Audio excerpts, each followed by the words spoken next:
नमस्ते। कभी सोचा है कि बॉर्डर पे लगाया गया एक छोटा सा टैक्स किसी शहर के वेयरहाउस के अंदर के कामकाज को पूरी तरह से कैसे बदल सकता है? आज हम इसी कनेक्शन को, इसी अदृश्य कड़ी को समझने वाले हैं। तो सवाल सीधा सा है, क्या बॉर्डर पे लगा एक टैक्स वेयरहाउस के वर्कर्स की रफ्तार को धीमा कर सकता है? और इसका जवाब शायद थोड़ा हैरान करने वाला है। हाँ, कर सकता है। और ये कैसे होता है, ये जानना काफी मजेदार है। तो चलिए शुरू करते हैं पहले हिस्से से, बॉर्डर पे लगने वाला टैक्स। हमें सबसे पहले उस शुरुआती पॉइंट को समझना होगा जहां से ये पूरी कहानी शुरू होती है। इस टैक्स को कहते हैं टैरिफ। आसान भाषा में समझें तो ये दूसरे देशों से आने वाले सामान पर लगाया जाने वाला एक तरह का एंट्री फी है। सरकारें अक्सर इसका इस्तेमाल अपने देश के उद्योगों को बचाने के लिए करती हैं। और यहीं से हमारी कहानी का पहला चैप्टर शुरू होता है। देखिए, जैसे ही टैरिफ लगता है ना, एक पूरी चेन रिएक्शन शुरू हो जाती है। सबसे पहले क्या होता है, बाहर से आने वाला सामान महंगा हो जाता है। इसके बाद कंपनियां सोचने पर मजबूर हो जाती हैं कि क्या इस बढ़ी हुई कीमत पर भी उतना ही सामान मंगाना सही है, या फिर उन्हें अपनी पूरी स्ट्रैटेजी ही बदलनी पड़ेगी। तो ये तो हुई बॉर्डर की बात। अब देखते हैं कि इसका असर सीधा वेयरहाउस के अंदर कैसे पहुंचता है। सबसे पहला बदलाव क्या होता है? ये असर ना लगभग तुरंत दिखता है।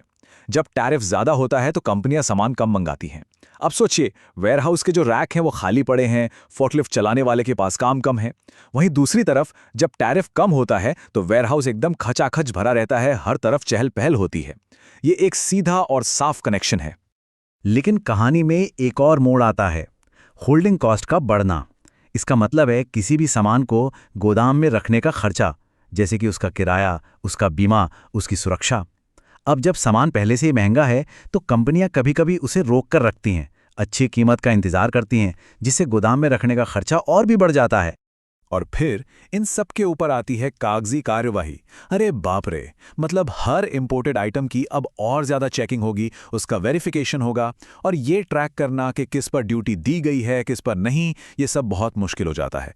इसका मतलब है कि वर्कर्स को अपने कंप्यूटर सिस्टम यानी ईआरपी को बार बार अपडेट करना पड़ता है, जो उनके रोज के काम को और भी मुश्किल बना देता है। चलिए अब आते हैं तीसरे हिस्से पर, स्ट्रेटेजिक बदलाव। ये जो छोटे छोटे रोज के असर होते हैं ना, ये कंपनियों को लंबे दौड़ के बारे में सोचने पर मजबूर कर देते हैं, अपनी पूरी रणनीति बदलने के लिए।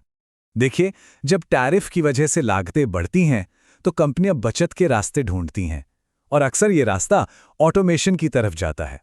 रोबोट्स और ऑटोमेटिक कन्वेयर बेल्ट्स 24 घंटे काम कर सकते हैं, जिससे लेबर का खर्चा कम होता है और बढ़ी हुई इंपोर्ट कॉस्ट की भरपाई में मदद मिलती है।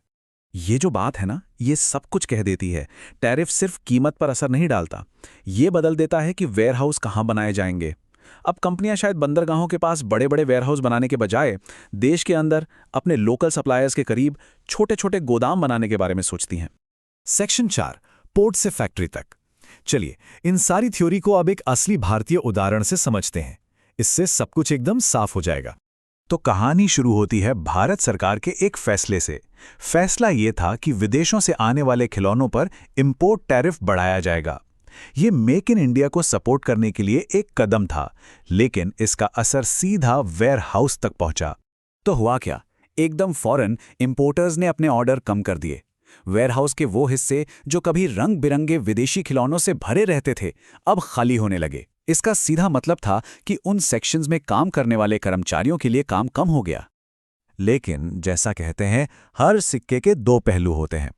एक तरफ जहां विदेशी खिलौनों के गोदाम शांत हो रहे थे, वहीं दूसरी तरफ देश में खिलौने बनाने वालों के गोदामों में हलचल तेज हो गई। लोकल प्रोडक्शन बढ़ा तो उन्हें अपना सामान रखने के लिए और ज्यादा जगह की जरूरत पड़ी। देखा, एक ही पॉलिसी में कैसे पूरी सप्लाई चेन का बैलेंस ही बदल दिया। और अब आते हैं हम अपने आखिरी हिस्से पर। तो हमने इस पूरी कहानी से क्या सीखा? चलिए वेयरहाउस पर पड़ने वाले असर को एक बार फटाफट समेट लेते हैं। तो कुल मिलाकर एक टैरिफ 4 बड़े तरीकों से किसी भी वेयरहाउस की दुनिया बदल देता है। पहला, वो तय करता है कि अंदर कितना सामान आएगा। दूसरा, उस सामान को रखने का खर्चा कितना होगा। तीसरा, उस सामान को संभालने के लिए कितनी कागजी कार्रवाई करनी पड़ेगी। और चौथा और सबसे बड़ा, भविष्य में वो वेयरहाउस बनेगा कहां। तो अगली बार जब भी कोई खबर आए कि किसी चीज पर टैरिफ बढ़ गया है, तो बस ये याद रखिएगा कि ये सिर्फ अखबार की एक हेडलाइन नहीं है, कहीं दूर किसी वेयरहाउस में या तो चहल पहल बढ़ रही है या फिर एकदम सन्नाटा छा रहा है।